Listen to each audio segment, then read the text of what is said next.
chapter 6. It pleased Darius to appoint 120 satraps to rule throughout the kingdom, with 3 administrators over them, one of whom was Daniel. The satraps were made accountable to them so that the king might not suffer loss.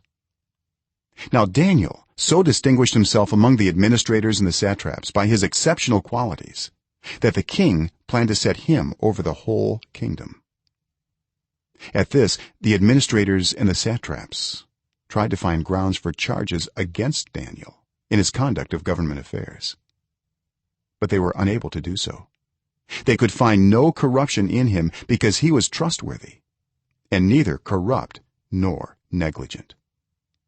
Finally, these men said, "We will never find any basis for charges against this man Daniel unless it has something to do with the law of his God." So these administrators and satraps went as a group to the king and said, "May King Darius live forever." The royal administrators, prefects, satraps, advisors, and governors have all agreed that the king should issue an edict and enforce the decree that anyone who prays to any god or human being during the next 30 days, except to you, your majesty, shall be thrown into the lion's den. Now, your majesty, issue the decree and put it in writing so that it cannot be altered, in accordance with the law of the Medes and Persians, which cannot be repealed. So King Darius put the decree in writing.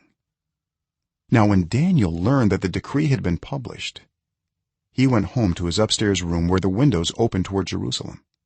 3 times a day he got down on his knees and prayed, giving thanks to his God, just as he had done before. Then these men went as a group and found Daniel praying and asking God for help. So they went to the king and spoke to him about his royal decree.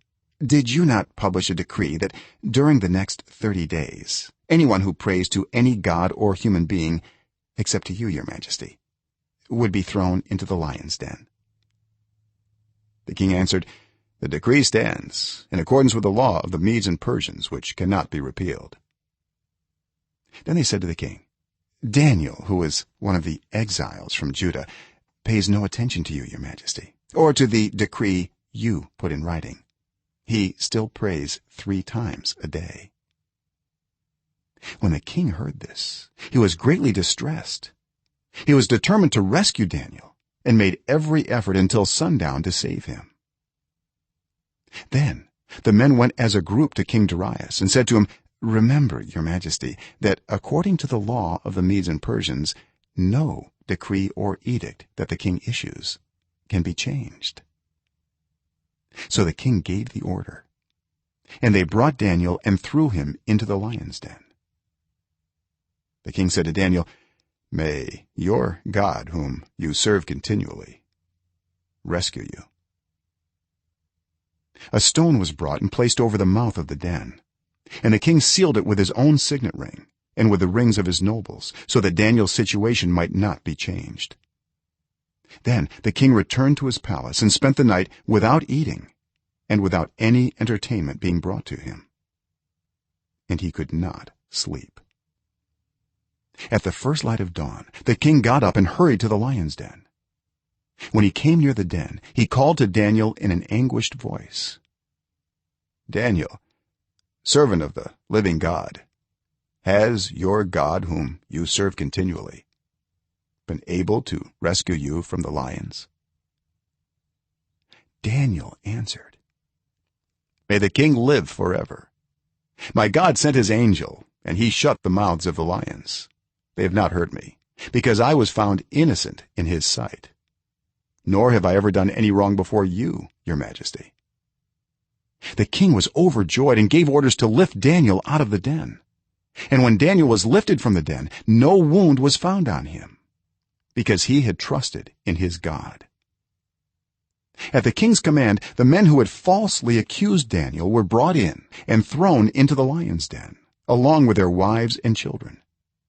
And before they reached the floor of the den, the lions overpowered them and crushed all their bones. Then King Darius wrote to all the nations and peoples of every language in all the earth, may you prosper greatly.